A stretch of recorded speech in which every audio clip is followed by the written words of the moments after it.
আর এটা তো এই হাদিসটা মুসান্নাফে ইবনে আবি শাইবার মধ্যে নেই, থাকলে আমি কিয়ামত পর্যন্ত আমার মরা পর্যন্ত আর কথা বলতে দেব না। নেই এটা মুসান্নাফে ইবনে আবি শাইবার নাই। আবি শাইবার আপনার কাছে কিতাব আছে এটা? সুন্দর প্রশ্ন করেছেন ভাইজান, ধন্যবাদ। আমার যুবক ভাই প্রশ্ন করেছেন যে প্রস্রাব পায়খানায় ঢোকার আগে যে দোয়া পড়ে এই সময়কে হাত তুলবো কিনা, মসজিদে যখন ঢুকি তখন হাত তুলবো কিনা। যখন রাসূলুল্লাহ আমাদের প্রত্যেকটা ক্ষেত্রে আদর্শ এবং অনুকরণীয়। এই ক্ষেত্রে মুহাদ্দিসিনে কাম ওনারা দোয়াকে দুই ভাগে বিভক্ত করেছেন। একটা দোয়া হচ্ছে দোয়ায়ে তাআসসুরি, আর একটা হচ্ছে দোয়ায়ে তাআব্বুদি। একটা হচ্ছে ইবাদতের দোয়া, আর একটা হচ্ছে রাসূলুল্লাহ সাল্লাল্লাহু আলাইহি ওয়াসাল্লাম উনি যে দোয়াগুলো সাধারণভাবে পড়েছেন, উম্মতকে শিক্ষা দিয়েছেন যেই কাজের যে দোয়া, এই সকল কাজের ক্ষেত্রে হাত উঠানো এটা রাসূলুল্লাহ থেকে প্রমাণিত না। যেমন খাওয়ার আগে দোয়া করেছেন, হ্যাঁ, বিসমিল্লাহি ওয়া আলা বারাকাতিল্লাহ, বিসমিল্লাহি আলা বারাকাতিল্লাহ, হ্যাঁ, এভাবে রাসূলুল্লাহ দোয়া করেছেন। আবার খানা শেষে দোয়া করেছেন। আবার পথে যখন সফরে বের হবেন রাসূলুল্লাহ তখনও দোয়া করেছেন। সফর থেকে ফিরে এসে দোয়া করেছেন, আইবুনা তাইবুনা লিরাব্বিনা হামিদুন। আবার প্রস্রাব পায়খানা ঢোকার আগে, প্রস্রাব পায়খানা ঢোকার মানে প্রস্রাব পায়খানা থেকে ঢোকার বাহির হওয়ার পর যে দোয়া, এগুলোতে হাত উঠানোর প্রমাণ রাসূলুল্লাহ থেকে নাই, কোনো সাহাবী থেকেও নাই। এগুলোকে বলা হয় দোয়ায়ে তাসসুরি অর্থাৎ দোয়ায়ে মাসুরা। বুঝাইতে পারছি বিষয়? এই সকল দোয়াতে হাত উঠানোর কোনো প্রমাণ রাসূলুল্লাহ থেকে নাই। কিন্তু যে সকল দোয়াতে, বিশেষ করে ফরজ নামাজের পরের দোয়া, কিসের দোয়া? ফরজ, হ্যাঁ, আমি কি বললাম এতক্ষণ? সম্মিলিত হতে পারে, একাকিত্ব হতে পারে। কোনটা? এটা শোনেন, একটা হাদিস না, এটা শোনেন। হ্যাঁ, আচ্ছা ঠিক আছে। রাসূলুল্লাহ সাল্লাল্লাহু আলাইহি ওয়াসাল্লাম, জি রাসূলুল্লাহ সাল্লাল্লাহু আলাইহি ওয়াসাল্লাম ফরজ নামাজের পর যে দোয়া সম্মিলিতভাবে একদিন মানে একবার করেছে কিনা জীবনে, তাই তো? জি, সাহাবীদের সহ দুই হাত তুলে মোনাজাত। হ্যাঁ, অবশ্যই এর একটা দলিল আপনি দিয়ে দেবেন সহিহ হাদিস দ্বারা। জি আচ্ছা, হাদিসের ভিতরে আচ্ছা দলিল হবে ইনশাআল্লাহ, একটু ধৈর্য ধরুন। দেখুন, আপনার রাসূলুল্লাহ সাল্লাল্লাহু আলাইহি সাল্লাম থেকে যে ফরজ দোয়া, আমাদের কাছে কিন্তু হাদিস আছে। হ্যাঁ, অবশ্যই মিলাবেন, কোনো সমস্যা নাই। আপনারা মিলাবেন না কেন? আমি এখানে এসেছি আলোচনা করতে, আপনারা মিলাবেন, অবশ্যই মিলাবেন। সম্মানিত সুধী, দেখুন এখানে আল্লাহ পাকের ডাইরেক্ট আদেশ, ওয়া ইযা সাআলাকা ইবাদি আন্নী করিব উজিবু দাওয়াতাদ দাঈ ইযা দাআন। এক, উদউনি আস্তাজিব লাকুম। আল্লাহ পাক বলেছেন তোমরা আমাকে ডাকো, আমি তোমাদের ডাকে সাড়া দিব। বুঝাইতে পেরেছি বিষয়? তাহলে কি এখানে আল্লাহ পাক কি একক আদেশ করেছেন নাকি সম্মিলিত আদেশ করেছেন? না, আপনি কি প্রশ্নের উত্তর কি দিচ্ছেন? কোনটা? না, এই যে আপনি একদিন দোয়া করাইছে সম্মিলিতভাবে নামাজের পরে, জি আপনি এইটারই অ্যানসার দিবেন। জি অবশ্যই। তাহলে এটা হচ্ছে কোরআন থেকে একটি আয়াতে কারিমা। আবার দেখুন, রাসূলুল্লাহ সাল্লাল্লাহু আলাইহি ওয়াসাল্লাম ফরজ সালাতের পর তিনি সম্মিলিত মোনাজাত করেছেন কিনা, এটাই তো আপনাদের প্রশ্ন। হ্যাঁ, মুসান্নাফে ইবনু আবি শাইবা, এই হাদিস গ্রন্থের নাম শুনেছেন আপনারা? হাদিস গ্রন্থের নাম শুনেছেন? দেখুন, মুসান্নাফে ইবনু আবি শাইবা আনিল আসওয়াদ ইবনে আমির রাদিয়াল্লাহু তাআলা আন আবিহি قال صليت مع رسول الله صلى الله عليه وسلم الفجر فلما سلم انحرف ورفع يديه ودعا। হযরত আসওয়াদ ইবনে আমির রাদিয়াল্লাহু তাআলা তার পিতা থেকে বর্ণনা করেছেন। তার পিতা বলেন, আমি বিশ্বনবী মুহাম্মদ সাল্লাল্লাহু আলাইহি ওয়াসাল্লামের সঙ্গে একদিন ফজরের সালাত আদায় করলাম। কিসের সালাত? ফজরের সালাত আদায় করলাম। এরপর রাসূলুল্লাহ সাল্লাল্লাহু আলাইহি ওয়াসাল্লাম যখন ফজরের সালাত শেষ করলেন, ইনহারাফা, তিনি মুসল্লিদের দিকে ঘুরে বসলেন। কি করলেন? মুসল্লিদের দিকে ঘুরে বসলেন। ওয়া রাফা ইয়াদাইহি ওয়া দাআ, তিনি হাত উঠায়ে হাত উত্তোলন করলেন, উভয় হাত উঠালেন এবং দোয়া করলেন। কি করলেন? উভয় হাত উঠালেন এবং দোয়া করলেন। আর এখন বলবেন যে রাসূলুল্লাহ তো এখানে একা দোয়া করছেন, সাহাবীদের তো এখানে কোনো কথা নাই যে সাহাবীরা এখানে কি করেছেন, সাহাবীরা এখানে দোয়া করেছেন যে রাসূলুল্লাহর সঙ্গে সম্মিলিতভাবে, এটার তো কোনো প্রমাণ নাই। আরে মিয়া সাহেব, রাসূলুল্লাহ হচ্ছেন উম্মতের জন্য আদর্শ। রাসূলুল্লাহ দোয়া করেছেন আর সাহাবীরা বেয়াদবের মতো হাত গুটায় বসে আছেন, এটা কি কখনোই সম্ভব? এটা কি কখনো সম্ভব? এটা কখনোই সম্ভব না। বুঝতে পেরেছেন বিষয়? অর্থাৎ হ্যাঁ, এই যে ক্লিয়ারলি বলছেন না, এটা রাসূলুল্লাহ ফজরের নামাজ পড়েছেন। আর এটা তো এই হাদিসটা মুসান্নাফে ইবনে আবি শাইবার মধ্যে নেই, থাকলে আমি কিয়ামত পর্যন্ত আমার মরা পর্যন্ত আর কথা বলতে দিব না। নেই এটা এটা এই মুসান্নাফ ইবাদতে ইবনে আবি শাইবার নাই। আপনি আবি শাইবার আপনার আপনি কাছে যে কিতাব আছে? এটা আমি আপনার কিতাব আছে? কিতাব দেখেন, কিতাব বের করেন। যখন ছাত্র না, ছিলাম, মুসান্নাফ ইবনে আবি শাইবাটা আপনি বের করেন। যখন ছাত্র ছিলাম, না ভিতরেই আছে। আপনি হ্যাঁ, এটা বের করেন না। যখন ছাত্র ছিলাম, যখন আপনি এটা ছাত্র বের করেন। ছিলাম, যখন ছাত্র ছিলাম, আচ্ছা, আপনি ছাত্র ছিলেন, এটা আমিও ছাত্র ছিলাম, যখন আমিও ছাত্র ছিলাম। আপনি প্রমাণ দেখান যে এটা মুসান্নাফ ইবনে আবি শাইবা না, আপনি এটা কিতাবটা বের করে আমাকে দেখান। আমি তো বলেছি এটা সম্মিলিত, এটা কি অবশ্যই। এটা কি আমি বলেছি আছে, উনি বলছেন নাই। উনি এটা প্রোটেক্ট করছে, উনাকে প্রমাণ দিতে এটা কি হবে। সম্মিলিত এবং এটা কি সম্মিলিত? এটা কি সম্মিলিত? এটা কি সম্মিলিত? এটা এটা যে এটা কি সম্মিলিত? এটা যে একক, এটার প্রমাণ কি? এখন তো আপনি নিজেই প্রমাণ করলেন। তা এটা কি সাহাবায়ে কেরাম হাত গোটায় বসেছিলেন, এটা আপনি প্রমাণ করবেন? হাত যে উঠাইছিলেন এটা প্রমাণ করেন। সাহাবারা হাত প্রমাণ তো আপনি করবেন যে সাহাবারাও একসাথে সবাই মিলে হাত তুলে মোনাজাত করেছেন। হ্যাঁ, এখন সাহাবারা অবশ্যই রাসূলুল্লাহর অনুকরণ করেছেন। রাসূলুল্লাহ আমাদের জন্য উত্তম আদর্শ। তাহলে রাসূলুল্লাহ সাল্লাল্লাহু আলাইহি সাল্লাম হাত উঠায় দোয়া করছেন, সাহাবারা বেয়াদবের মতো হাত গুটায় বসে আছেন, এটা তো হতে পারে না। রাসূল সাল্লাল্লাহু আলাইহি ওয়াসাল্লাম দোয়া করেছেন জি, মুসান্নাফে ইবনে আবি শাইবার মধ্যে। আপনি মুসান্নাফে ইবনে আবি শাইবা কিতাবটা কই? আচ্ছা, আমি এখানে আরেকটা কিতাব থেকে আমি এটা সূত্র দিয়েছি, আপনি বললেন যে নাই, অর্থাৎ প্রমাণটা আপনাকে দেখাতে হবে। আচ্ছা, একটা জিনিস আপনি বলে দেখেছেন যে নাই, দাঁড়ান, আপনি বলে দেখেছেন নাই, পড়েছেন নাই, যেটা নাই অর্থাৎ আপনাকে দেখাতে হবে। যেটা নাই সেটা কি কোনো প্রমাণ হয়? যেটা আছে ওইটার প্রমাণ হয়, তাই না? যেটা নাই ওটাকে প্রমাণ করবো কি করে? আমার ছেলে নাই, তাহলে আমার ছেলে আনতে হলে একটা বাস্টার ছেলে নিয়ে আসতে হবে। মনে করেন আমার কোনো সন্তান নাই, এখন আমি যদি বলি আপনি আমার সন্তান এনে দেন, তাহলে লোকের ছেলে এনে আমার সন্তান মানে তাই না? আপনি কিসের সাথে কি তুলনা করতেছেন? কোথায় হাদিস, কোথায় সন্তান? আপনি কোনটা নিয়ে যাচ্ছেন? হাদিস নাই সেটা আমি আনবো কি করে? কোথায় নাই আপনি দেখান। সম্মিলিত মোনাজাত করেছে। আপনি বললেন যে নাই, আপনি ওই হাদিসের কিতাবটা আমাকে দেখান। আমি তো দেখালাম, না না, 30 টাকার নোট না, আমি কিতাবের হাওলা দিয়েছি, আমি কিতাবের হাওলা দিয়েছি। না না, উনি আমার ভাই। ওটা অরিজিনাল কিতাব না, এটা কিতাবের হাওলা। এটা কেন চটি বই কি কিতাব হয়েছে? বিষয় হচ্ছে না, উনি আমাদের শুনেন একটা জিনিস বলি আপনাদেরকে, সেটা হচ্ছে উনি আমার কাছে সময় চেয়েছেন, আমি আপনাকে সময় দিয়েছি, আমি নিজেই বললাম আপনি কথা বলেন।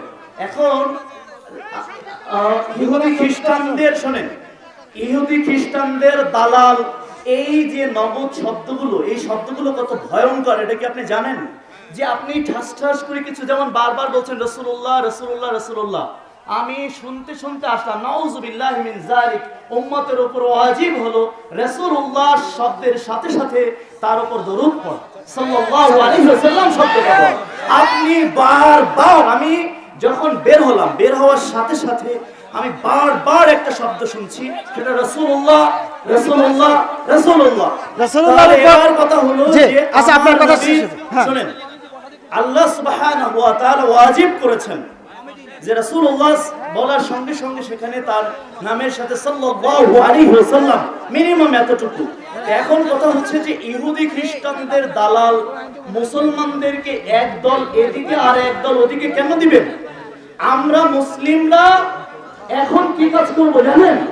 আমাদের মুসলমানদের এখন কাজ হলো, দায়িত্ব হলো ইহুদি এবং খ্রিস্টানরা যে হাতগুলো ভেঙে দেওয়ার সিদ্ধান্ত নিচ্ছে, সেখানে আমরা কে হাত তুলে দোয়া করব আর কে হাত ছেড়ে দোয়া করব, সেটা নিয়ে কি আমরা নিজেদের মধ্যে ইহুদি খ্রিস্টানদের দালাল বলতে পারি? এখন কেউ হাত তুলে দোয়া করছে একটা মিনিট অথবা কেউ হাত নামিয়ে দোয়া করছে।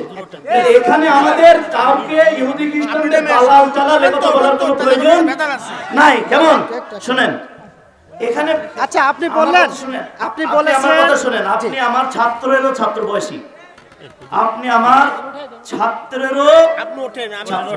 আচ্ছা, আপনি রাসূলুল্লাহর জোরে কথা উপরে- না বলে বসে কথা আমি বলেন। রাসূলুল্লাহর উপরে আপনি দরুদ বসেন। করেছি। বসেন প্লিজ আপনি বসেন। বললেন, না, না, কিভাবে বসেন। বললেন না, আমি রাসূলুল্লাহর উপর দরুদ পড়ি নাই।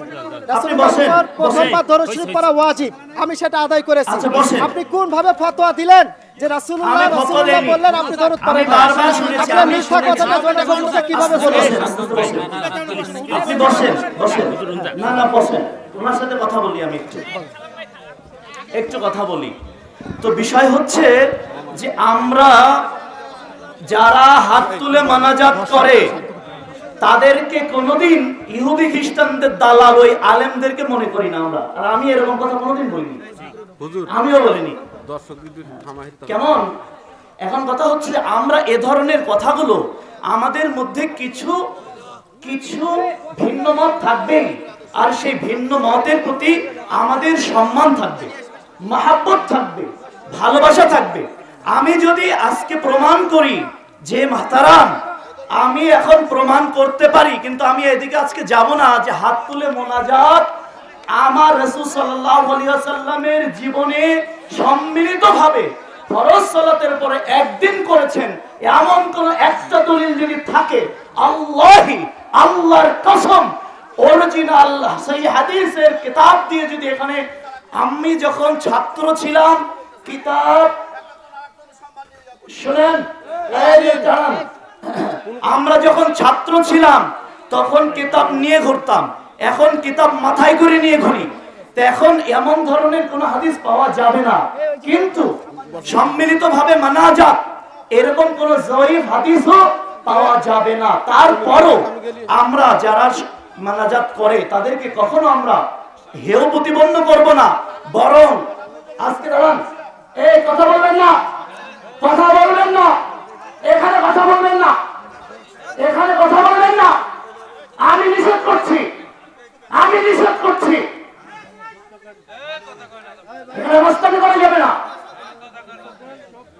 এখন বিষয় হচ্ছে যে আজকে যেখানে ইহুদি, হিন্দু, এই শুনেন, হিন্দু, বৌদ্ধ, খ্রিস্টান মিলে এদেশেই ঐক্য পরিষদ আছে না? তাহলে আপনি আর আমি কেন একে অপরকে ইহুদি খ্রিস্টানদের দালাল এটা সেটা এই ধরনের কথা বলবো? আমরা, আপনি আমার বন্ধু, আপনি আমার ভাই, আমরা মহব্বত করে কথা বলবো, তাই না? আপনার সাথে আমি কেন দ্বন্দ্বে যাব? আমি, আপনি যাই বলতেন না কেন, আমি এ বিষয়ে কথা বলতাম না। যখন শুনলাম যে ওরা ইহুদি খ্রিস্টানদের দালাল, ওরা হলো মানে এই কথাগুলো আমরা কখনো ব্যবহার করব না মুসলমানদের ক্ষেত্রে। বরং ওনাকে বসিয়ে রেখে, আমি বলতাম না কথা, ওনাকে বসিয়ে রেখে বরং আমি, আপনি আমার মহব্বতের ভাই, বরং জেনে রাখুন আল্লাহর নবী সাল্লাল্লাহু আলাইহি ওয়াসাল্লাম বলেছেন,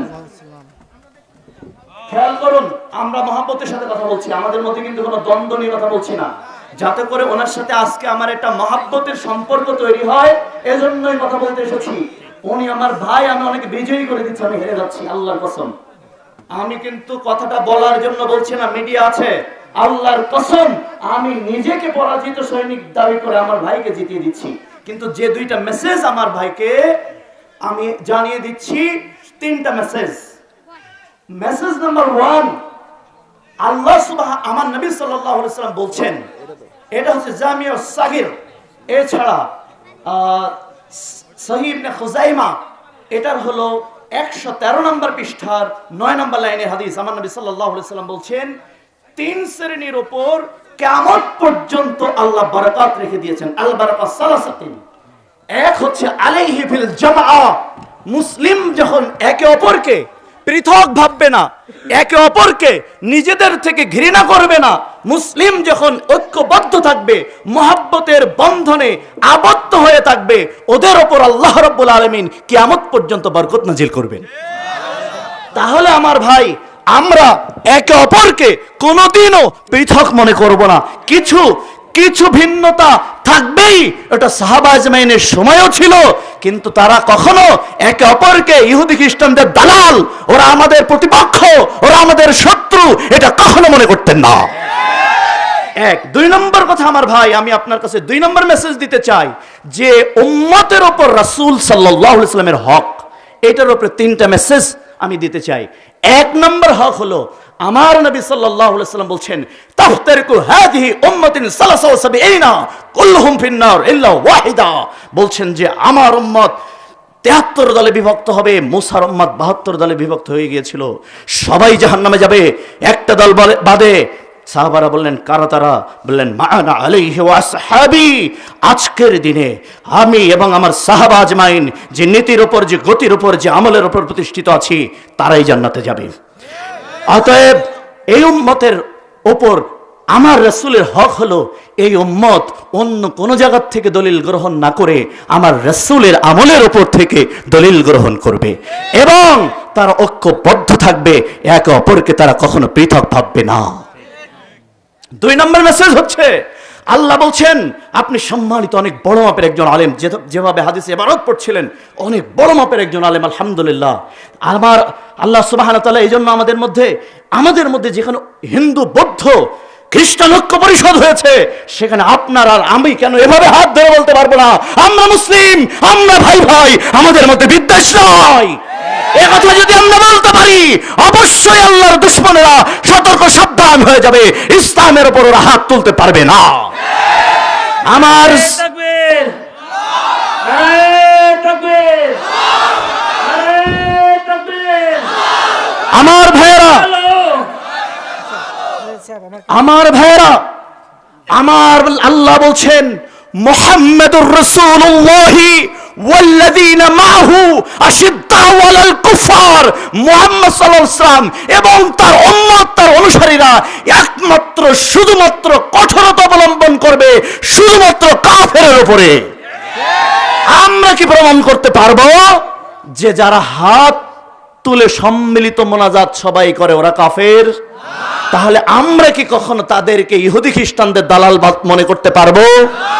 অথবা যারা সম্মিলিত মোনাজাত না করে একাকী হাত তুলে মোনাজাত করা পছন্দ করে, আমরা কি তাদের বলতে পারবো ওরা ইহুদি খ্রিস্টানদের দালাল?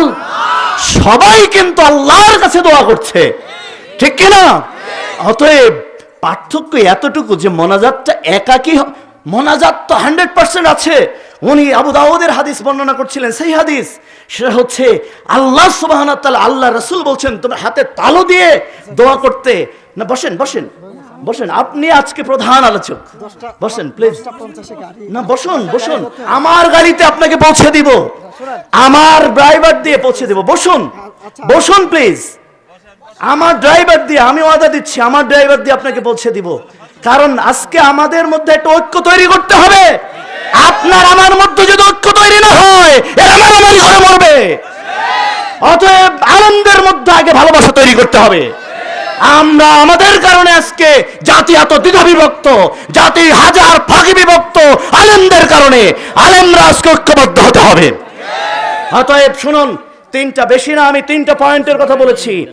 এতটুকু হজম করার মতো সাহস এবং এতটুকু হজম করার মতো মহব্বত এক অপরের প্রতি রাখি। আমার আল্লাহ বলছেন ওয়াল্লাযীনা মাহু আশিদ্দাউ আলাল কুফার, তারা কাফেরের প্রতি হবে কঠোর, ওয়া রুহামাউ বাইনাহুম, কিন্তু যারা মুমিন প্রমাণ হবে, মুসলিম প্রমাণ হবে, তাদের প্রতি থাকবে তাদের খালি দয়াদ্রতা, তাদের প্রতি থাকবে তাদের খালি মহব্বত, তাদের প্রতি থাকবে খালি ভালোবাসা, তাদের প্রতি থাকবে খালি ভ্রাতৃপ্রতিম চেতনা। তারা কখনো একে অপরকে পৃথক ভাবতে পারবে না। মাসআলাগত কারণে হাদিসের বুঝ নিতে গিয়ে কিছু ভিন্নতা আসবেই, সেই ভিন্নতা কখনো আমরা শত্রুতায় পরিণত করব না। এই ভিন্নতাকে যারা শত্রুতায় পরিণত করবে, ওদের ইলমের ডিপনেস নেই, ওরা ভাষা ইলমের অধিকারী। যাদের ইলমের ডিপনেস আছে, তারা ছোট ছোট ইখতিলাফকে কেন্দ্র করে মুসলমানদেরকে দ্বিধা বিভক্ত করতে পারে না। কারণ আল্লাহ বলছেন সূরা ফাতহার মধ্যে 29 নম্বর আয়াত, 47 নম্বর সূরার 29 নম্বর আয়াত আল্লাহ বলছেন, ওয়াল্লাযীনা মা'হু আশিদ্দাউ আলাল কুফফারি রুহামাউ বাইনাহুম। আমার মুহাম্মদ সাল্লাল্লাহু আলাইহি ওয়াসাল্লামের উম্মতের বৈশিষ্ট্য কেমন হবে? তারা নিজেদের প্রতি, মুসলিমদের প্রতি থাকবে শুধু মহব্বত আর ভালোবাসা। এমন কোন কথা বলা যাবে না যারা মুসলিমদের মধ্যে ঐক্যের ফাটল সৃষ্টি হয়। এমন কোন কথা বলা যাবে না যারা আমার অমর একটা মুসলিম মনে কষ্ট পায়, ব্যথিত হয়। বরং আমার নবী বলছেন عن ابي هريره رضي الله عنه قال قال رسول الله صلى الله عليه وسلم قال الله تعالى عددت لعبادي الصالحين ما رأت عين ولا سمعت اذن ولا خطر بقلب البشر। আমার নবী বলছেন, আল্লাহ বলেছেন, কি বলেছেন? আদাতু লিবাদি as-salihin মা রাত আইনুন, আমার বান্দার জন্য, নেককার মানুষদের জন্য আমি জান্নাতি এমন করে সাজিয়েছি, মা রাত আইনুন ওয়ালা সামিয়াত উযনুন, তাদের চোখ দেখেনি, তাদের কান শোনেনি, ওয়ালা খতরা বিকলবিল বাশার, তাদের অন্তর কল্পনা করেনি। আল্লাহ রাসূল বলছেন, আল্লাহ রাসূল যখন এই হাদিস বর্ণনা করছেন, বুখারী আরবি বুখারী 138 নম্বর পৃষ্ঠার 9 নম্বর লাইনের 3240 নম্বর হাদিস, 366 নম্বর পৃষ্ঠার 24 নম্বর লাইনে 4779 নম্বর হাদিস। তখন আল্লাহর নবী সাহাবা বলছেন, আল্লাহ রাসূল খালি বলেন জান্নাতে যাব কি করে? তখন বলছেন, আতাবাল কালামা, তোমার মুখের ভাষা হবে সবচেয়ে ভালো, সবচেয়ে ভদ্র। তোমার মুখের ভাষায় যেন কোনো মুসলিম কোনোভাবেই কষ্ট না পায়, এভাবে যদি মুখের ভাষা তৈরি করতে পারো, এই জান্নাত তোমায় ঠেকায় কে? আল্লাহ রাসূল বলছেন, আতাবাল কালামা, তুমি মুখের ভাষাকে নরম করবে, মানুষকে হেউ তুচ্ছ করে কথা বলবে না, মানুষকে ছোট করে কথা বলবে না, মানুষকে মহব্বত করে কথা বলবে। আতাবাল কালামা ওয়া তাআম, মানুষকে তোমরা খাওয়ানোর চেষ্টা করবে। ওয়া আদামাস সিয়াম, তোমরা সিয়াম পালন করবে। ও সাল্লা বিল লাইলি ওয়ান নাসি নিয়াম, মানুষগুলো যখন ঘুমিয়ে পড়বে তখন তাহাজ্জুদের সালাত আদায় করবে। এই মানুষগুলো ডাইরেক্ট জান্নাতে চলে যাবে। এরা হচ্ছে মুসলিম থেকে মিশকাতের 198 নম্বর পৃষ্ঠার 11 নম্বর লাইনের হাদিস বর্ণনা করেছেন ইমাম তিরমিজি হাদিস টেনে নিয়ে গেছেন মিশকাতে 198 নম্বর পৃষ্ঠায়। এরপরে আল্লাহ রাসূল সাল্লাল্লাহু আলাইহি ওয়াসাল্লাম তাহলে বলছেন, আতাবাল কালাম, আমার ভাইরা, আজকে তাই আমি বলবো, আমি আমার ভাইয়ের প্রতি দয়াদ্র ভাষা ব্যবহার করব। আমি আমার আলেম ভাইয়ের প্রতি মহাব্বতপূর্ণ ভালোবাসা, বিনয় প্রদর্শন করে বলছি, আপনি মুসলিম, আমি মুসলিম, আপনি আমার ভাই, আমি আপনার ভাই। ইন্নামাল মুমিনুনা ইখওয়া, মুমিনরা হলো ভাই, মুমিনরা বন্ধু না, মুমিনরা ভাই। আল্লাহ পরিচয় করে দিয়েছেন, আমাদের কোনো কথায় যেন আমাদের এই ভ্রাতৃত্বের বন্ধন ছিঁড়ে না যায়। যদি ভ্রাতৃত্বের বন্ধন ছিঁড়ে যায়, জেনে রাখবেন, ঠাকুরগাঁর মাটিতে যখন আমার কাছে জিজ্ঞাসা করা হয়েছিল তারাবির সালাত 8 রাকাত নাকি 20 রাকাত, যখন দুই দল একত্রিত হয়েছিল, আমি বললাম তোমাদের জন্য তারাবির সালাত পড়াই না জায়েজ। যেখানে তারাবির সালাত 8 রাকাত এবং 20 রাকাতকে কেন্দ্র করে মুসলমানদের মধ্যে ঐক্যের ফাটল সৃষ্টি হয়েছে, সেখানে আমি বলতে চাই, তোমরা সুন্নাতকে এখন প্রয়োজনে স্থগিত রেখে ফরজকে বাঁচাও, ঐক্যর বন্ধন আবদ্ধ থাকো। অতএব এই ব্যাপারটা নিয়ে আমাদের মধ্যে ভ্রাতৃত্ব ছিন্ন করার কোনো বক্তব্য দেওয়ার সুযোগ নাই। অতএব আমার ভাইরা, আমরা যেটা বলছিলাম যে আমাদের মুখের ভাষাকে নরম করতে হবে, ভদ্র করতে হবে, একে অপরকে মহব্বত করতে জানতে হবে, ভালোবাসতে জানতে হবে, তাহলে আল্লাহর নসরত, আল্লাহর সাহায্য আসতে বাধ্য। আমরা কখনো এভাবে একে অপরকে হারানোর মানসিকতা নিয়ে কোনোদিন মঞ্চে যাব না, আল্লাহর কসম। আমি যখন স্টেজে আসছিলাম, আমি আল্লাহর কাছে দোয়া করে আসছিলাম, আল্লাহ, আমি কোনো ভাইকে হারাতে যাচ্ছি না, আমি কোনো ব্যক্তিকে জেতাতে যাচ্ছি না, আমি তোমার দিন বিজয়ী করার জন্য মঞ্চে যাচ্ছি। এমন ভাবে আমাকে কথা বলিও, মুসলমানদের দিন যেন বিজয় হয়ে যায়, ঐক্যবদ্ধ থাকতে পারি, আমাদের মাধ্যমে যেন কোনো ভাইয়ের মধ্যে শত্রুতা, বিদ্বেষ সৃষ্টি না হয়। এটাই হলো ওয়াতাসিমু বিহাবলিল্লাহি জামিয়াও ওয়ালা তাফাররাকু, তোমরা দলে দলে বিভক্ত হয়ো না, আল্লাহর রজ্জুকে সম্মিলিতভাবে ঐক্যবদ্ধভাবে ধারণ করো। প্রয়োজনে মানাজাত যদি আমাদের এতই সমস্যা হয়, তাহলে মানাজাত যে ঐক্যবদ্ধভাবে করছে সে করুক, যে সম্মিলিতভাবে করছে সে তারটা করুক। প্রয়োজনে যদি এটা নিয়ে আমাদের বিদ্বেষ সৃষ্টি হয়, এটা নিয়ে আলোচনা করারই দরকার নেই। কারণ আমরা চাই যে আমাদের আজকে যখন আল্লাহর দুশমনেরা মুসলমানদের হাত থাকবে কি থাকবে না এটা নিয়ে প্রশ্ন। আজ তোমরা সে সময় ঐক্যবদ্ধভাবে মোনাজাত করবা না একাকী মোনাজাত করবা? আরে তোমার হাত তো রাখতে চায় না আল্লাহর দুশমনেরা। যখন হাত থাকবে না তুমি মোনাজাত করবা কি দিয়া? অতএব তুমি ঐক্যবদ্ধ হও আল্লাহ দুশমনদের বিরুদ্ধে, মুসলমানদের বিরুদ্ধে একে অপরের শত্রু বানিয়ে দিও না। মুসলমান একে অপরকে একে অপরের প্রতিপক্ষ বানিও না। আল্লাহর কসম লাগে, আল্লাহর দোহাই লাগে, ওলামায়ে কেরাম যারা আজকে শুনছেন আমাকে, যে আজকে আল্লাহর দ্বীনকে বিজয়ী করার জন্য, আল্লাহর দ্বীনকে ধ্বংস করার জন্য সম্মিলিত কুফরি শক্তি আজকে ঐক্যজোট হয়েছে।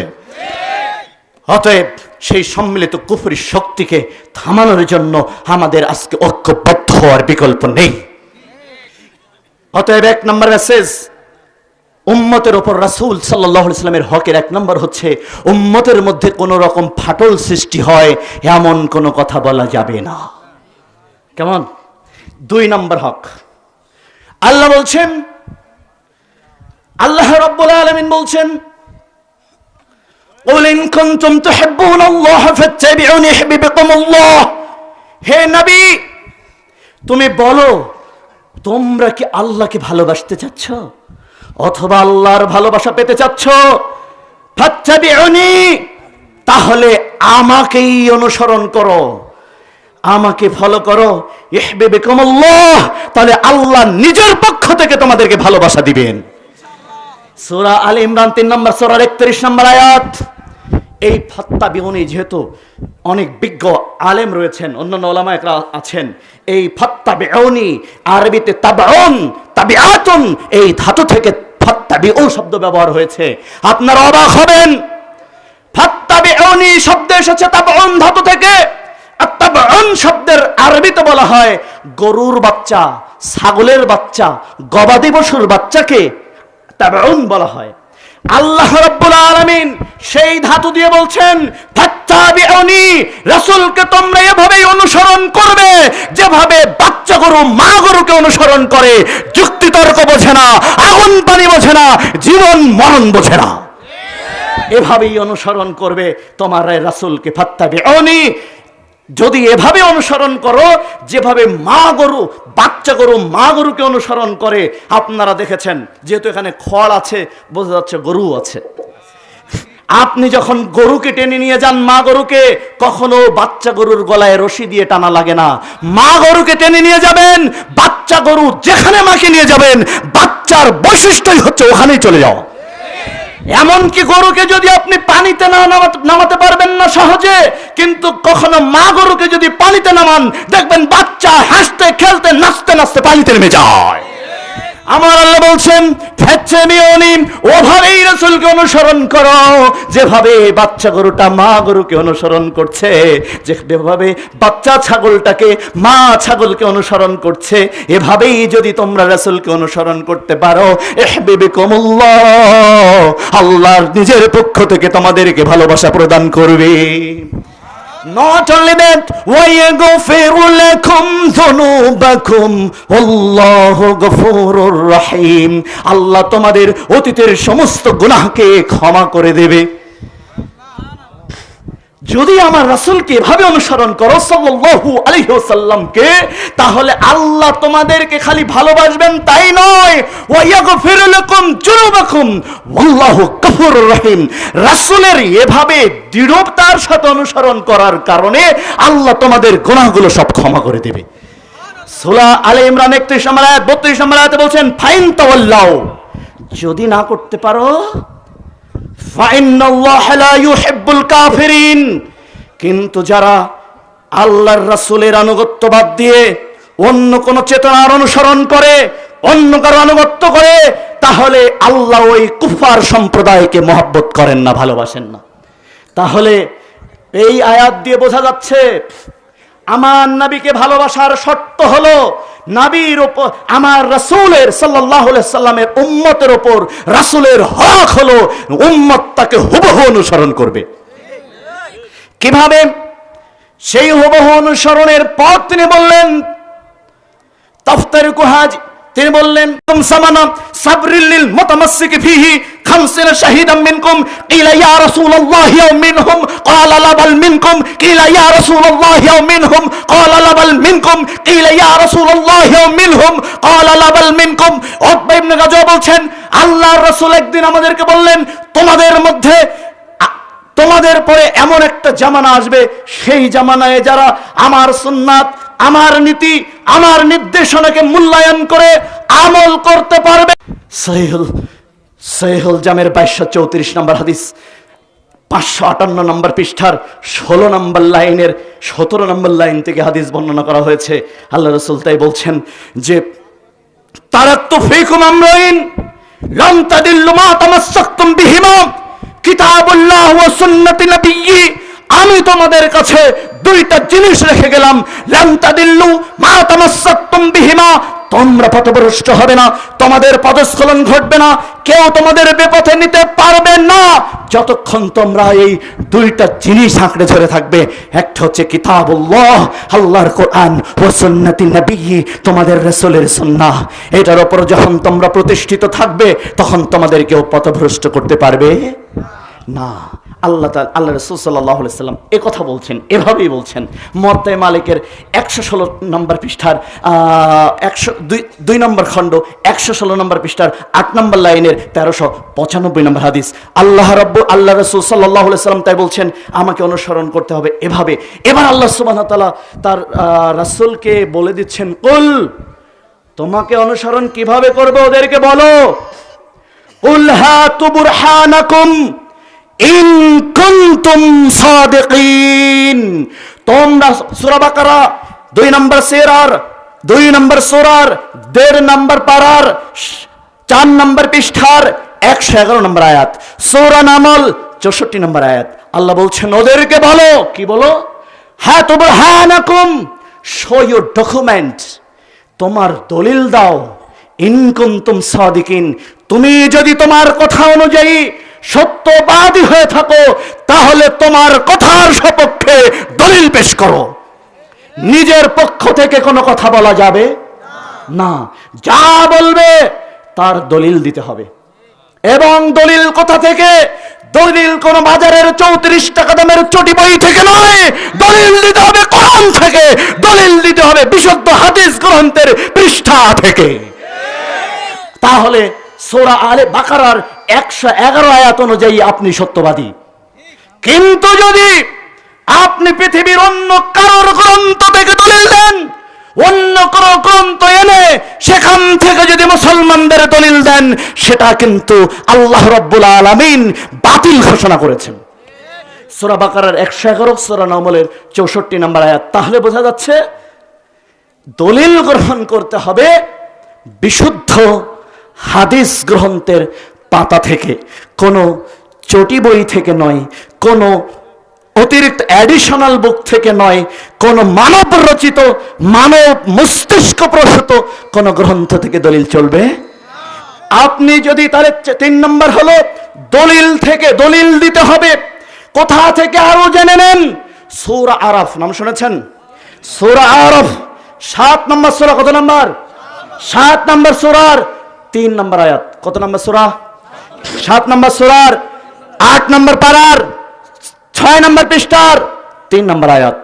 আল্লাহ বলছেন ইত্তাবিউ মা উনজিলা ইলাইকুম মির রাব্বিকুম ওয়ালা তাত্তাবিউ মিন দুনিহি আউলিয়া কালিলাম মা তাযাক্কারুন।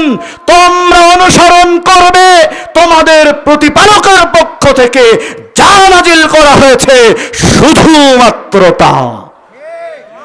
ওয়ালা তাত্তাবিউ মিন দুনিহি আউলিয়া, এটা বাদ দিয়ে দুনিয়ার কোন তথাকথিত ওলি আউলিয়া যারা তোমাদের কাছে লেবাস ধরে, ধর্মের নামে ধর্মীয় লেবাস ধরে তোমাদের সামনে আসে, তাদের অনুসরণ চলবে না, বরং অনুসরণ করতে হবে আল্লাহ যা নাজিল করেছেন, শুধুমাত্র তা। সূরা আরাফ 3 নম্বর আয়াত। আল্লাহ কি নাজিল করেছেন? সূরা জুম্মা 62 নম্বর সূরা 2 নম্বর আয়াত, হুয়াল্লাযী বা'আসা ফিল উম্মিয়িনা বা'আসা ফিল উম্মিয়িনা রাসূলাম মিনহুম ইয়াতলু আলাইহিম আয়াতিহি ওয়া ইউযাক্কিহিম ওয়া ইউআল্লিমুহুমুল কিতাবা ওয়াল হিকমা। আমার আল্লাহ বলছেন, আমি নিরক্ষর জাতির মধ্য থেকে একজন রাসূল প্রেরণ করেছি। সুবহানাল্লাহ বলবেন না? আমি নিরক্ষর জাতির মধ্যে একজন রাসূল প্রেরণ করেছি। ইয়াতলু আলাইহিম আয়াতিহি ওয়া ইউযাক্কিহিম, ওদের কাজ হলো, রাসূলের কাজ হলো আমার আয়াতটা জাতির কাছে তেলাওয়াত করে জাতিকে পরিশুদ্ধ করে নেবেন।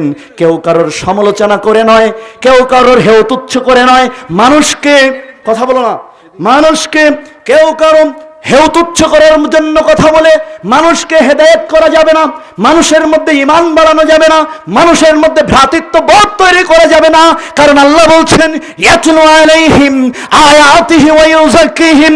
যদি মানুষের মধ্যে ভ্রাতৃত্ববোধ তৈরি করতে চাও, যদি মানুষের মধ্যে আল্লাহর ভালোবাসা তৈরি করতে চাও, যদি মানুষের মধ্যে যত নোংরামি আছে, গোলামি আছে, হিংসা আছে, বিদ্বেষ আছে, গুনাহ আছে, সেই গুনাহ থেকে, হিংসা থেকে, বিদ্বেষ থেকে, পরশ্রী কাতরতা থেকে, অপরকে ছোট করা থেকে, অপরকে হেউ তুচ্ছ করা থেকে যদি মানুষকে শুদ্ধ করতে হয়, ইয়াতলু আলাইহিম আয়াতিহি, আমার আয়াত তাদের সামনে তেলাওয়াত করে করে শোনাতে হবে।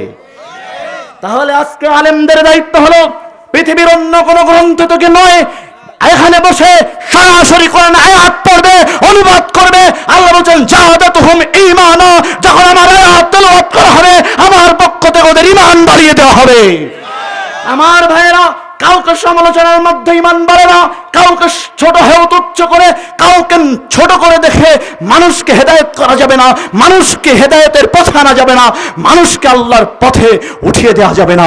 আল্লাহর আয়াত এবং রাসূলের হাদিস তেলাওয়াত করে করে মানুষের মনটা পবিত্র করে ফেলতে হবে। ইয়াতলু আলাইহিম আয়াতিহি ওয়া ইউযাক্কিহিম ওয়া ইউআল্লিমুহুমুল কিতাবা ওয়াল হিকমা, এবং মানুষকে তালিম দিতে হবে শুধুমাত্র আল্লাহর আয়াত পড়ার মাধ্যমে এবং রাসূলের হাদিস পড়ার মাধ্যমে। সূরা জুম্মা ৬২ নম্বর সূরার ২ নম্বর আয়াত, সেখানে আজকে জাতির মধ্যে স্থান দখল করে নিয়েছে কোন দল কি করে, কোন আলেম কি করে, এটা নিয়ে আজকে সমালোচনা, এটা নিয়ে একে অপরকে তুচ্ছ করা। অথচ আল্লাহ বলেছেন, আল্লাহর বন্ধুরা, আল্লাহ বলছেন সূরা আল ইমরান ৩ নম্বর সূরার ৪ নম্বর পারার ২৭ নম্বর আয়াত, লা ইয়াত্তাখিযুল মুমিনুনাল কাফিরিনা আউলিয়া মিন দুনিল মুমিনিন ওয়া মান ইয়াফআল যালিকা ফালাইসা মিনাল্লাহি বিশাইইন ইল্লাম তাত্তাকু মিনহুম তুকা ওয়া ইউহাজ্জিরুকুমুল্লাহু নাফসাহু ওয়া ইলাল্লাহিল মাসির। সম্মিলিত তাগুতি শক্তি আল্লাহর দ্বীনকে পৃথিবী থেকে বিদায় করার জন্য ঐক্যবদ্ধ হচ্ছে, আর তোমরা একে অপরের সাথে বন্ধুত্ব বাদ দিয়ে আল্লাহর শত্রুদের সাথে হাত মেলাচ্ছ। আল্লাহ আফসোস করেছেন। অতএব মুমিনদের উচিত হবে না কাফেরদের সাথে কোনো সম্পর্ক রাখা, বরং মুমিনদের উচিত হবে নিজেদের প্রতি সম্পর্ক উন্নত করা। কি সুন্দর কথা! লা ইয়াত্তাখিযুল মুমিনুনাল কাফিরিনা আউলিয়া মিন দুনিল মুমিনিন। মুমিনদের উচিত হবে না কাফেরদের সন্তুষ্ট করা, কাফেরদের দিন বিজয়ী করার জন্য চেষ্টা করা, বরং মুমিনদের উচিত হবে নিজেদের প্রতি নিজ ভালোবাসা, বন্ধুত্ব সৃষ্টি করা, এবং কাফেরদের সাথে হবে তাদের শত্রুতা। তাদের সাথে হবে কাফেরদের সাথে। আজকে কি আমরা বলতে পারবো মুফতি, আমার ভাইয়ের নাম হচ্ছে মুফতি কি হাবিবুল্লাহ, তাহলে আমি কি বলতে পারবো, মনে করুন মুফতি হাবিবুল্লাহ একাকী মোনাজাত করে আর আমি কাজী ইউসুফ জাহান সকলকে নিয়ে সম্মিলিত মোনাজাত করি, তাহলে আমি কি বলতে পারবো মুফতি হাবিবুল্লাহ সাহেব কাফের হয়ে গেছে? অথবা মুফতি হাবিবুল্লাহ হাফেজাহুল্লাহ কি বলতে পারবেন উনি সম্মিলিতভাবে মোনাজাত করার কারণে কাফের হয়ে গেছে? কাফের কারা? ওরাই তো কাফের যারা আল্লাহর জমিন থেকে আল্লাহর দ্বীনকে মিটিয়ে দেওয়ার জন্য চেষ্টা করে। ওরাই তো কাফের, যারা আল্লাহকে অস্বীকার করে, যারা আল্লাহকে অবিশ্বাস করে, আল্লাহর দিন থেকে, আল্লাহর দিনকে দুনিয়া থেকে মিটিয়ে দেওয়ার জন্য চেষ্টা করে। তাহলে আমরা কি কাফেরদের সন্তুষ্ট করার জন্য চেষ্টা করছি? আমাদের চেষ্টা থাকবে আল্লাহকে সন্তুষ্ট করার জন্য। এজন্য আমরা কোথাও কোনো ওয়াজে, কোনো নসিহাতে, কোনো জায়গায় মুসলমানদেরকে হেয় তুচ্ছ করে কথা বলবো না, বরং আল্লাহ রাব্বুল আলামিন আমাদের দিন দিয়েছেন, স্পষ্ট করে দিয়েছেন এবং দলিল সহকারে উপস্থাপন করতে বলেছেন। আপনাদের কাছে ওলামা একরামকে সাক্ষী রেখে 3টা প্রশ্ন করি। এক হচ্ছে, আচ্ছা বলুন তো, আমাদের দিন সংরক্ষিত নাকি অরক্ষিত? আমি মার্কিন যুক্তরাষ্ট্রের মাইকেল জেমসের সাথে বসেছিলাম, ভদ্রলোককে বলেছিলাম, if you are able to prove that only just before 500 years ago the Bible and the present Bible is same, I have no doubt that your religion is right. আমি বলছি, তুমি যদি 500 বছর আগের যে বাইবেলটা, বেশি দূরে যেতে হবে না, আর 2022 সালের 20 সালের বাইবেল, 20 সালে বসেছিলাম, এই দুইটা যদি সেম প্রমাণ করতে পারো, আমি মনে করতে পারি তোমার ধর্ম ঠিক আছে। তখন সে আমাকে বলেছিল যে না, বিগত 138 বছর আগে আমাদের 2 বার পরিবর্তন হয়েছে, বেশি দূরে যেতে হবে না। আমি বলেছিলাম, আমি প্রয়োজনে তোমার ধর্ম গ্রহণ করব, ইসলাম ত্যাগ করব, যদি প্রমাণ করতে পারো 1450 বছর আগের কোরআন আর 2020 সালে কোরআনের একটা অক্ষর পরিবর্তন হয়েছে, আমি ইসলাম ছেড়ে দেব। সে সেদিন ক্রন্দন করেছিল আর বলেছিল, brother Yusuf, actually I have no doubt to say that there is no doubt in Islam. সে বলেছিল, ইসলামে কোনো সন্দেহ নেই। আমি বললাম, তাহলে তুমি কেন গোলামি করছো? বলছে, just I like to follow the previous. বলছে, আমি শুধুমাত্র আমার পূর্ববর্তীদের অনুসরণ করছি। আর আমি বলেছিলাম, আমি শুধুমাত্র আমার আল্লাহকে অনুসরণ করছি রাসূলের মাধ্যমে। সে সেদিন, তাই আমি ওকে সেদিন বলেছিলাম, মিস্টার কার্নস মাইন্ডেড দ্যাট ইসলাম সংরক্ষিত ধর্ম, আর পৃথিবীতে যত ধর্ম এবং ধর্মগ্রন্থ আছে সব অরক্ষিত। তাই মুসলমানদের সংরক্ষিত জায়গা থেকে দলিল নিতে হবে। এটা কোনো জারজ ধর্মের নাম নয়। বাজারের যে কোনো কিতাব সামনে এসে সেখান থেকে মুসলমানদের দলিল গ্রহণ করতে হবে।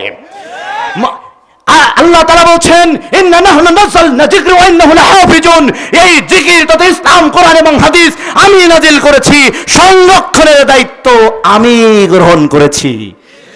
তার মানে কিয়ামত পর্যন্ত বুখারী, মুসলিম, তিরমিজি, আবু দাউদ, নাসাই, ইবনে মাসা, মুসনাদ ইবনে শাইবা, মুসনাদ ইবনে আব্দুর রাজ্জাক, মুসনাদ ইবনে আবি শাইবা, মুসনাদ ইবনে আব্দুর রাজ্জাক, মুসনাদ ইবনে হাকিম, দারাকুতনি, এছাড়া মুসন্নাফে আবু শাইবা, এছাড়া মুসন্নাদ মুহাম্মদ, মুসন্নাদ আহমদ, এই সমস্ত হাদিস গ্রন্থের মধ্যে যত সহিহ হাদিস সন্নিবেশিত হয়েছে, কিয়ামত পর্যন্ত এই হাদিসের মধ্যে একটা শব্দ ঢোকানোর দুঃসাহস কারোর হবে না এবং তারা সক্ষম হবে না। কারণ হাদিস আজকে হাদিস গ্রন্থের মধ্যে নাই, আজকে লক্ষ লক্ষ হাদিসের হাদিস তৈরি হয়ে আছে। হাদিস, কোরআন আজকে শুধুমাত্র এই গ্রন্থের মধ্যেই নাই, কোরআন আজকে মুসলমানদের হৃদয়ের মধ্যে রয়েছে। আমি মাইকেল হ্যান্ডকে জিজ্ঞাসা করেছিলাম, তোমার বাইবেল বেশি নয়, প্রথম থেকে 10 পৃষ্ঠা ডাইরেক্ট হেফজ বলতে পারবে, পৃথিবীর একজনকে যদি হাফেজ দেখাতে পারো, আজকে তোমার ধর্ম গ্রহণ করব।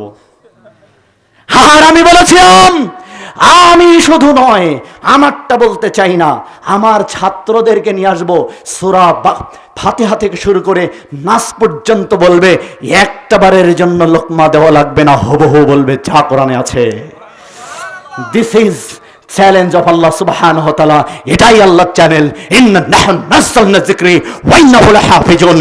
আমি কোরআন নাজিল করেছি, আমি আল্লাহর রাসূলকে নাজিল করেছি, এর হেফাজতের দায়িত্ব আমি নিয়েছি। অতএব বাইবেল, অন্যান্য যে সমস্ত গীতা, অন্যান্য গ্রন্থ, আর অথবা পৃথিবীর অন্য কোনো লেখকের কোনো গ্রন্থ সংরক্ষণের দায়িত্ব আল্লাহ গ্রহণ করে। আল্লাহ সংরক্ষণ করেছেন আমার রাসূলের হাদিসকে, আল্লাহ সংরক্ষণ করেছেন আমার আল্লাহর কোরআনকে, ঠিক কিনা? অতএব মুসলমানদেরকে সরাসরি ডাইরেক্ট মা কিতাব অর্থাৎ অরিজিনাল কিতাব থেকেই দলিল গ্রহণ করে পথ চলতে হবে। তাহলেই তারা তাফতারিকু হাজি উম্মাতিন সালাসা সাবিনা কুল্লুহুম ফিন্নার ইল্লা ওয়াহিদা। আল্লাহ রাসূল বলেন তারাকতু ফিকুম আমরাইন লাম তাদুল্লু মা তামাসসাকতুম বিহিমা কিতাবুল্লাহ ওয়া সুন্নাতি নবী। তাহলেই তোমরা পথভ্রষ্ট হবে না। যতক্ষণ পর্যন্ত এই মূল গ্রন্থ থেকে তোমরা দলিল গ্রহণ করবে ততক্ষণ তোমরা পথভ্রষ্ট হবে। ক্লিয়ার কথা? ভালো করে বুঝবেন ভাই। আমি বিশ্বাস করুন আবার বলি আল্লাহর কসম, আমি জিততে আসিনি, আমি হার স্বীকার করে কথা বলছি। আমি আল্লাহর দিনকে বিজয়ী করার জন্য আমার মুসলিম ভাইয়ের মধ্যে যাতে আর আজকের পর থেকে বিতৃষ্ণা না থাকে, বিদ্বেষ না থাকে, আমরা একই মঞ্চে হাসতে খেলতে গলা জড়িয়ে ধরে এসে কথা বলবো, একে অপরের পক্ষে বলবো, একে অপরকে ভালোবেসে কথা বলবো, কাউকে হেউ তুচ্ছ করে কথা বলবো না, এবং কথা বলবো ডাইরেক্ট আল্লাহর কোরআন থেকে, কথা বলবো ডাইরেক্ট হাদিস থেকে। তাহলে কারোর মধ্যে কোনো আফসোস থাকবে না। এরপরে 2 নম্বর প্রশ্ন, আমাদের দিন তাহলে কি বুঝলেন? আমাদের দিন কি? রাসূলের, আমার রাসূলের উম্মতের উপর রাসূলের হক হলো এই সংরক্ষিত দিন থেকে দিন গ্রহণ করতে হবে। বাইবেল থেকে নয়, ভগবত গীতা থেকে নয়, অমুক তমুক তমুক তমুক কিতাব থেকে নয়, কোরআন এবং হাদিস গ্রন্থ থেকে। কথা ক্লিয়ার? 6 নম্বর, আমাদের দিন রাসূলের দিনকে পরিপূর্ণ নাকি অপরিপূর্ণ ভাববেন? জি। যদি কেউ বলে যে না 1450 বছর আগে এটা চলতো, 1450 বছর আগে রাসূল সাল্লাল্লাহু আলাইহি ওয়াসাল্লামের যুগে ঠিক ছিল, কিন্তু এখন আমাদের মতো করে আমাদের হুজুর, আমাদের পীর সাহেব হুজুর, আমাদের মুফতি সাহেব হুজুর, আমাদের বুজুর্গানে দিনদের মতো করে একটু মডিফাই করে ওনারা এটা ভালো বুঝেছেন, এটার মধ্যে আরো বেশি কল্যাণ আছে, অতএব আমরা এভাবে একটু গুছিয়ে মডিফাই করে চলবো। চলবে তো? জি চলবে? চলবে না। আল্লাহ সূরা মায়েদার 5 নম্বর সূরা 3 নম্বর আয়াতে বলে দিয়েছেন, না এগুড়েও বালি আও আল ইয়াউমা আকমালতু লাকুম দীনাকুম ওয়া আতমামতু লাকুম নি'মাতি ওয়া রাদিতু লাকুম ইসলাম দীনা। আজকের দিনে তোমাদের উপর আমাদের দিনকে পূর্ণ করে দিলাম। কিয়ামত পর্যন্ত কারোর উপর দায়িত্ব রাখিনি, তারা নিজেদের পক্ষ থেকে পূর্ণ করবে। কে পূর্ণ করে দিয়েছেন? আমার রাসূলের জীবদ্দশায় আমার আল্লাহ আমার নবী সাল্লাল্লাহু আলাইহি সাল্লামের উপর দিনকে পরিপূর্ণ করে দিয়েছেন, ঠিক না? অতএব সেদিনকে আর নিজেদের পক্ষ থেকে পূর্ণ করলে নিতান্তই তার কপালে ছাটার বাড়ি লাগবে। কিভাবে লাগবে? আলী রাদিয়াল্লাহু আনহু বলেন, আন আলী রাদিয়াল্লাহু আনহু قال قال رسول الله صلى الله عليه وسلم। আমি আবারও বলছি, আমি নিউট্রাল গিয়ার থেকে কথা বলছি, আমি কোনো দলের এজেন্ট থেকে কথা বলছি না, আল্লাহর কসম আমি আল্লাহর এজেন্ট হিসেবে কথা বলছি। যদি আপনি নিউট্রাল গিয়ারে আসতে পারেন, নিজের মধ্যে গো না নিয়া, অহংকার না নিয়া, আমিত্ব না নিয়া যদি কথা বলতে পারেন, তাহলে আপনি আজকে হক পেয়ে যাবেন। দৃঢ়ভাবে বিশ্বাস করি। কেন জানেন? এই যে একজন এসপি একটু আগে স্ট্যাটাস দিয়েছে, ওই যে আমার পিএসকে দেখাচ্ছিলাম, বলছে আমার চাকরির জীবনে একজন বক্তাকে শুধুমাত্র কোনো বিনিময় ছাড়া আনতে পেরেছি, সেটা হচ্ছে কাজী ইউসুফ জাহান। মাহবুব বিরাট বড় একজন অফিসার, তিনি বলেছেন, উল্লেখ্য জাতির উদ্দেশ্যে বলে যাচ্ছি, এখানে তো অনেকে পরিচয় আছে, 2014 সাল পর্যন্ত কোনো মাহফিল থেকে কোনো অর্থ গ্রহণ করেনি, খায়ওনি, বিনা টাকায় বিনা খাওয়ায় গিয়েছি। আপনারা যখন কান্নাকাটি করেন যে আপনাকে একটু খাওয়ানোর জন্য চেষ্টা করি আমরা, একটু খান না, কান্না করেছে অনেকে, তাই এখন আপনার ওখানে গিয়ে একটু খাই। আগে রুটি বানিয়ে নিয়ে যেতাম, খেতে খেতে যেতাম আর খেতে খেতে আসতাম, নিজের পকেটের টাকা খরচ করে 2014 সাল পর্যন্ত মাহফিল করেছি 22 বছরের জীবনে।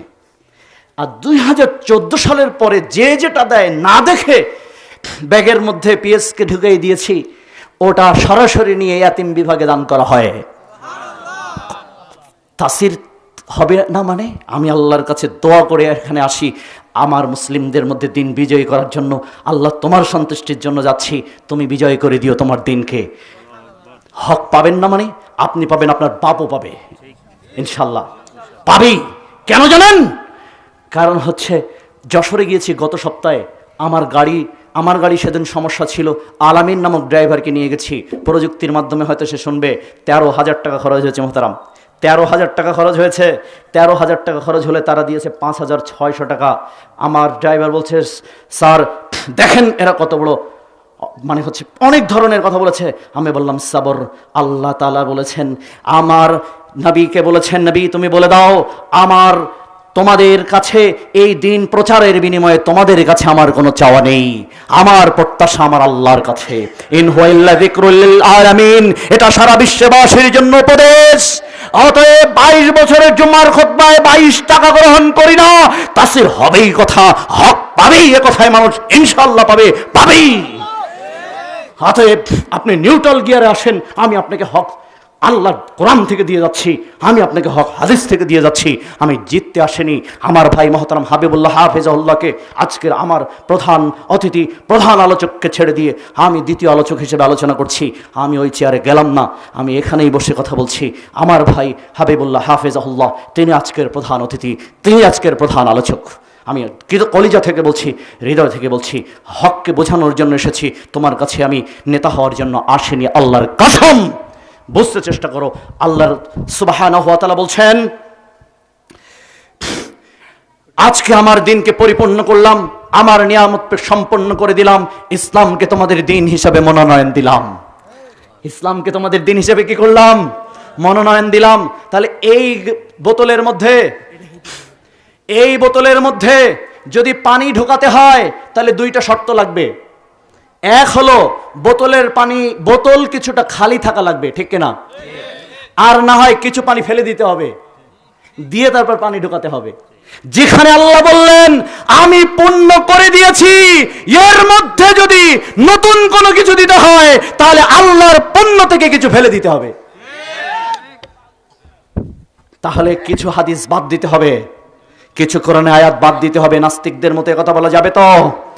যেহেতু যাবে না, অতএব কোরআনে যা আছে, হাদিসে যা আছে ওভাবেই মানতে হবে। আলীর নাম শুনেছেন, রাদিয়াল্লাহু আনহু ওয়ারাদু আনহু। আলী রাদিয়াল্লাহু আনহু বলেন, সামিতু রাসূলুল্লাহ সাল্লাল্লাহু আলাইহি ওয়াসাল্লাম ইয়াকুল, আমি আল্লাহর রাসূলকে বলতে শুনেছি, পামান হাদাসা হাদাসান আও ওয়া মুহদিসান ফালাইহি লানাল্লাহু ওয়াল মালাইকাতি ওয়ান নাস আজমাইন লা ইয়াকবালু মিনহু আদলুন ওয়ালা সারফুন।